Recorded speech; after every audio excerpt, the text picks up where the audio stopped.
네, 강프로입니다. 이수페타시스 보겠습니다. 자, 이수페타시스가 2.4% 빠진 상황을 금요일 날 만들었습니다. 근데 시장에 비하면 굉장히 양호한 움직임을 보였다고 볼 수 있고요. 무엇보다 중요하게 보셔야 되는 내용 중에 하나는 지금 금요일 날 하락한 그 코스피와 코스닥 그 움직임을 보면 장중에 3.5%까지 하락하는 그런 상황을 보여줬는데 이란과 이스라엘에 대한 문제 뭐 이런 부분이 반영된 결과라고 보시면 됩니다. 그런데 시장이 3.5%까지 빠지는데도 불구하고 이수페타시스의 종가는 그쵸 2.4% 정도 하락하는데 그쳤습니다. 그러면 시장 대비해서 상대적으로 강했다는 거죠. 자, 이런 상황이 왜 벌어졌을까? 첫 번째, PCB에 대한 수요가 늘어난다. 그리고 PCB에 대한 수요는 그쵸?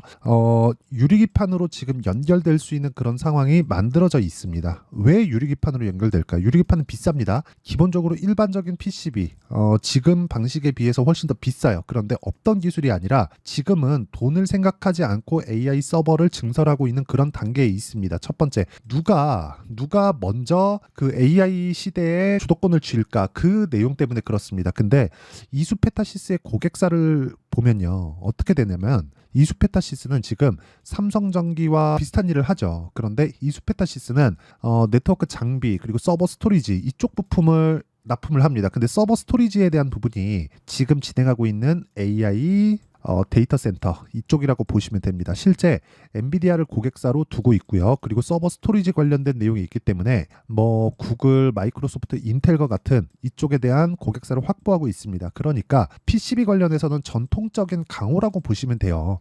이수페타시스가 그렇고요. 그리고 무엇보다 이수그룹에서 돈 되는 사업부들을 계속해서 분할하고 있는데 그 분할하는 과정에서 이수그룹이 계속해서 그쵸 고질적으로 가지고 있던 기업에 대한 부채 문제 이런 부분도 해소되는 단계에 있기 때문에 이수페타시스에 대한 내용은 지금부터는 굉장히 긍정적으로 봐야 될 필요가 있다. 그리고 이런 부분을 먼저 반영해서 23년도에 그쵸? 다들 아실 겁니다. 23년 4월인가 이때 이수 스페셜티 케미칼이 분할 상장되면서 어떻게 됐죠? 큰 폭으로 상승세를 만들었죠. 근데 전고체 이쪽은 미래 기술이란 말이에요. 근데 이런 쪽에 앞으로 돈 될 만한 성장 사업부들을 계속해서 분할 상장을 하고 있어요. 그 중에 하나가 이수페타시스라고 보시면 되고 무엇보다 중요한 내용은 먼저 반영한 가격 때문에 높아진 주가를 이미 다 해소를 했습니다. 이미 다 해소를 했어요. 그러면 미증시가 떨어진 그 상황에서 우리가 봐야 되는 건 자, 지금 전체적으로 보면 반도체 쪽에 대한 아주 안 좋은 그런 상황이 벌어졌단 말이죠.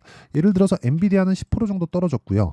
그리고 암 그쵸? ARM 같은 경우에도 17% 정도 그리고 무엇보다 막 슈퍼마이크로 컴퓨터나 이런 거는 23%씩 이렇게 떨어졌단 말이죠. 이런 쪽이 전부 다 서버와 관련되어 있다 이렇게 보시면 됩니다. 그런데 미증시는 한국 시장보다 훨씬 더 높은 위치에 있었습니다. 그리고 상황이나 경기나 그런 부분도 훨씬 더 좋죠. 달러도 강하고 자, 근데 달러가 강한 게 수출하는 입장에서는 그게 좋게 볼 수 있을까요? 좋게 볼 수 없을 겁니다. 근데 서버 쪽으로 납품하는 것도 미국 기업이고 하다 보니까 달러에 대한 부분은 그렇게 큰 영향을 미치는 건 아니다. 즉, 애플이나 그런 부분, 그쵸? 이쪽은 수출을 많이 하잖아요. 다른 쪽에서도 뭐 애플의 아이폰이나 그 애플 관련된 그 제품들을 많이 사용을 하니까 수출 기반으로 하는데 지금 진행하고 있는 AI 관련된 내용으로 인해서 그쵸? 발생되고 있는 부분은 뭐가 됩니까? 지금 발생되고 있는 건 한 가지 자국 내에서 거래가 이루어지고 있는 것이다. 그런데 여기서 엔비디아 쪽은 약간 이렇게 꺾일 수 있는 그런 상황이 됐습니다. 근데 그럼에도 불구하고 한국 시장이나 뭐 이런 다른 메모리 반도체나 PCB 쪽은 약간 조금 다르게 봐야 될 부분이 엔비디아의 고객사는 그쵸? 고객사는 마이크로소프트, 구글 이런 쪽이에요. 아마존이나 이런 쪽에서 지금 엔비디아에서 비싸게 팔다 보니까 어떻게 하죠?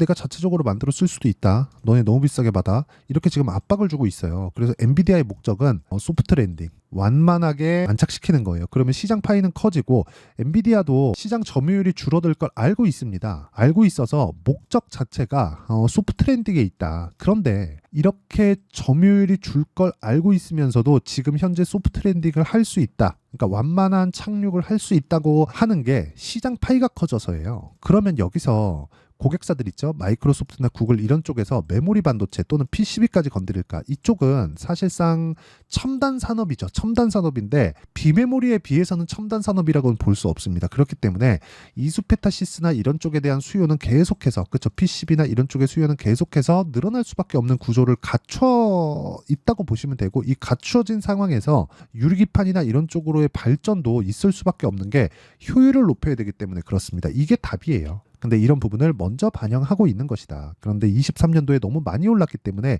이런 부분에 대한 가격 부담 요인을 해소해야 될 필요가 있었고 이번에 3월 달에 그쵸 고가 돌파를 하면서 이런 가격 부담은 모두 해소가 되었다. 그리고 실적에 대한 부분이 개선되고 있지만 실적에 대한 부분이 완벽하게 개선되는 그쵸 주가 상승 대비해서 완벽하게 막 엄청나게 폭발적인 실적이 나오고 있지 않기 때문에 이런 부분을 감안했을 때 추가 상승 여력이 있다. 이렇게 보시면 됩니다. 왜? 주식은 선반영하니까. 여기까지가 시세 원리 그리고 이수페타시스가 성장성을 유지할 수 있는 내용에 대한 부분을 이해를 시켜드렸습니다. 그러면 다음 나와야 될 건 타점이죠. 그 타점에 대한 부분을 완벽하게 이해를 했을 때 다른 종목에 가서도 큰 수익을 낼 수 있습니다. 자, 첫 번째 자람 테크놀로지입니다. AI 반도체 뉴로모픽 쪽이죠. 그렇죠. 이쪽 뒤쪽의 시세는 제가 먹지 못했지만 첫 번째 돌파 구간에서의 매매. 그렇죠. 이런 구간에서 뭘 만들었어요? 돌파 구간에서 매매하고 상한가 두 방 그리고 그 다음 날 매도 74.8%의 수익 구간. 그리고 다른 종목들 최근에 강세를 보였었던 뭐 DI나 그런 종목을 보더라도 어때요? 돌파하는 구간에서 정확하게 매수를 했고 이런 식으로 26%, 22% 이런 식으로 수익을 꾸준하게 냈었다는 점. 그리고 반도체 외적인 부분도 그렇죠.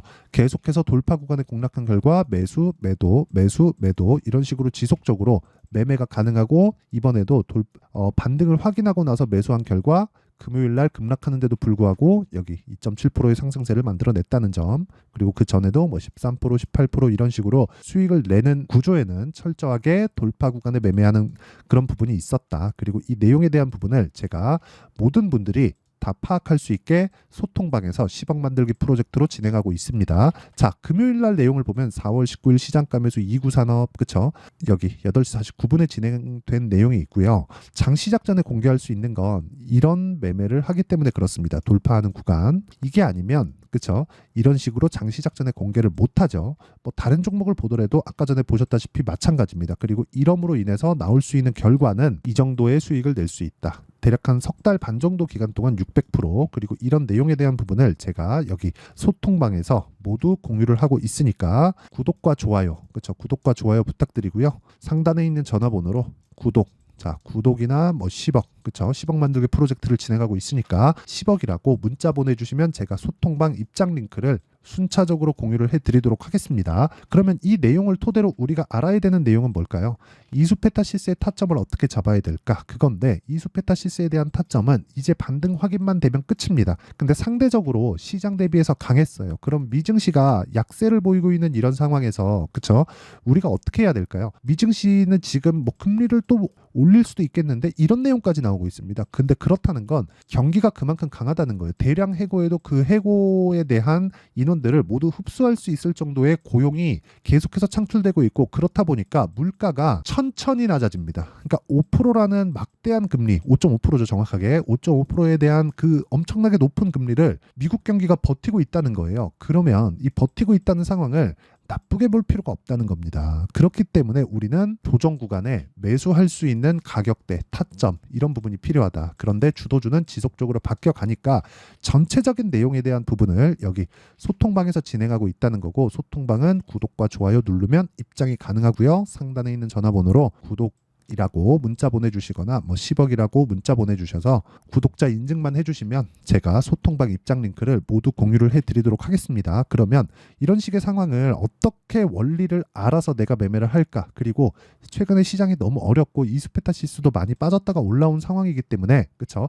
이수페타시스의 실시간 타점을 제가 문자로 공유를 해드리도록 할 테니까 구독과 좋아요 눌러주시고 상단에 있는 전화번호로 이수라고 문자 보내주시는 분들에 한해서만 제가 이수페타시스의 가격과 단기 보유 전략 그쵸 그리고 이수페타시스의 실시간 타점을 문자로 공유를 해드리도록 하겠습니다. 자 그러면 내용 정리 한번 할게요. 미래가치를 반영하는 주식시장의 특성상 고가 돌파는 상당한 의미를 가지고 있다. 그리고 우리는 고가 돌파한 종목만을 싸다고 매수하는 게 아니라는 겁니다. 그러면 이 구간에서 우리가 어떻게 이해해야 매매를 꾸준하게 수익 나는 구간으로 만들어갈 수 있을지, 근데 그런 과정에서도 손절하는 구간이 있겠지만 그 손절을 어떻게 풀어나가야 되는지, 그리고 무엇보다 이런 부분을 이해했을 때 어느 정도까지 내가 성과를 낼 수 있는지를 모든 분들한테 제가 다 이해할 수 있게 내용 준비를 해놨으니까 영상 끝까지 시청하시고요. 모든 분들이 성공 투자하셨으면 참 좋겠습니다. 자, 24년도가 돼도 여전히 시장은 녹록지 못합니다. 이런 상황이 벌어지는 건 어쩔 수 없습니다. 이런 상황에서도 수익이 나는 종목들의 구조는 변하지 않습니다. 즉, 대시세 종목에 대한 구조는 변하지 않는다는 거고, 실제 제가 소통방에서 지속적으로 이야기를 드리고 있는 내용도 대시세 종목이나 시장 주도주를 공략하는 건 철저하게 가격 분석을 하라고 이야기를 드리고, 가격 분석 이후에는 이슈에 대한 파악, 그리고 이슈를 파악하고 나서는 다시 내가 얼마에 매수할지 그 타점에 대한 부분을 지속적으로 언급을 하고 있습니다. 자, 근데 생각해 보세요. 1월 달에 시장이 굉장히 어려웠습니다. 어려운 상황에서의 어떤 종목들이 강했냐 보면 반도체와 그리고 바이오입니다. 자, 실제 여기 보면요. HLB에 제가 실제 매매한 내용을 띄워놓고 보여드리고 있는데, 1월 22일부터 매매를 시작해서 4일 동안 31%의 수익 마감이 됐고요. 그리고 여전히 신고가 종목입니다. 자, 그리고 그 다음 어보브 반도체, 이름을 보시다시피 반도체 종목이죠. 그리고 AI 반도체는 지속적으로 강세를 보이고 있습니다. 이 종목도 신고가를 먼저 달성한 이후에 제가 21%의 단기간에 21%의 큰 수익을 내고 마감이 됐습니다. 다시 재공략을 준비하고 있고, 이런 부분은 소통방에서 다 공유를 해드립니다. 자, 그리고 그 다음 코세스. 자, 코세스 같은 종목도 당연히 그쵸, 신고가 종목이고요. 그리고 반도체 종목입니다. 이 종목도 영업일 기준에서 이틀 동안 대략 한 15%의 수익 마감이 됐습니다. 내용을 한번 보시면 어떻습니까? HLB를 포함해서 뭐 30%, 20%, 뭐 15% 이런 식의 수익이 지속적으로 발생하고 있는데, 이 세 종목 모두 다 신고가 종목이고 1월 달에 시장이 약세를 보이고 있는 구간에서도 강했었던 그런 종목입니다. 특징점이 하나 있는데, 그 이슈에 앞서서 가격이 먼저 반영했다는 거죠. 자, 근데 그게 기업 밸류업 프로그램이라고 하죠. 그 종목들도 마찬가지입니다. 오늘은 그 부분에 대해서 이야기를 드릴 텐데, 그렇게 제가 가격을 먼저 보고 이슈에 대해서 파악하는 이유는 결과적으로는 큰 시세를 먹기 위한 사전 준비 작업입니다. 실제로 큰 시세를 먹기 위해서 사전 준비 작업을 했을 때 여기 레인보우 로보틱스 127%, 그리고 ISC 98%, 그리고 한미반도체 97%의 큰 수익을 내는 상황을 만들 수 있습니다. 어떤 식으로 소통방에서 진행됐는지, 그쵸? 그 상황을 제가 이야기를 드린 건데, 이런 상황도요, 당연히 신고가를 공략했을 때 가능한 겁니다. 자, 그러면 이번에도 마찬가지입니다. 그쵸? 정부 주도의 코리아 디스카운트 해소 방안이 2월 달에 발표를 하고요. 그리고 2월 달에 발표된 내용을 토대로 주가가 움직이는 게 아니라 이미 움직인 내용이 있죠. 실제 이 내용은 크게 중요한 게 아니라는 겁니다. 실제 움직인 내용을 보면, 자, 기아차입니다. 실제로 12월 달에 신고가를 만들어 놓고 정부에서 입김을 불어 넣으니까 순식간에 기아차를 포함해서 현대차 같은 거대 기업들의 주가가 2주도 채 되지 않아서 40% 정도의 큰 시세를 냅니다. 자, 그러면 우리는 어떤 종목을 봐야 될까요? 이슈를 파악해야 되는 것도 맞지만 철저하게 가격에 맞춰서 매매를 해야 되는 게 당연히 중요합니다. 정부가 주도하는 정책 방향이 있겠죠. 그 방향에 맞춰서 우리가 종목을 찾을 필요가 있다. 자, 그럼 답이 나왔습니다. 정부가 주도하는 방향에 맞춰서 제2의 기아차를 찾는 게 지금은 중요하다. 근데 정부 정책의 방향에 맞게 가자. 그랬을 때 앞서서 제가 보여드렸었던 내용인 여기 레인보우 로보틱스 127%, 그리고 ISC 98%, 그리고 한미반도체 97%와 같은 수익을 낼 수 있습니다. 물론 시간에 대한 부분은 최소 2주의 시간이 필요하고요. 그리고 최장 3개월 안에 끝내야 됩니다. 자, 기아차의 시세를 보셨던 것과 같이 2월 달에 정부 정책의 방향이 결정되고요. 바로 3월 달이면 시행입니다. 자, 그러면 우리는 거기에 맞춰서 당연히 종목을 찾아야 되고, 제가 제2의 기아차를 찾아놨습니다. 제가 아까 전에 소통방에서 이야기를 드렸었던 내용 다 공개를 해드렸는데, 그 내용처럼 종목만 받고 싶다 하시는 분들은요, 상단에 있는 제 전화번호로 대시세, 자, 대시세라고 문자를 보내주시면 정부 정책의 방향에 맞는 종목을 모든 분들에게 무료로 공개를 해드리도록 하겠습니다. 자, 제가 원하는 건 채널 성장이 목적입니다. 자, 그래서 구독과 좋아요 꼭 좀 부탁드리고요. 모든 분들이 정부 정책에 맞는 방향으로 매매를 이어가서 큰 수익 보셨으면 좋겠습니다.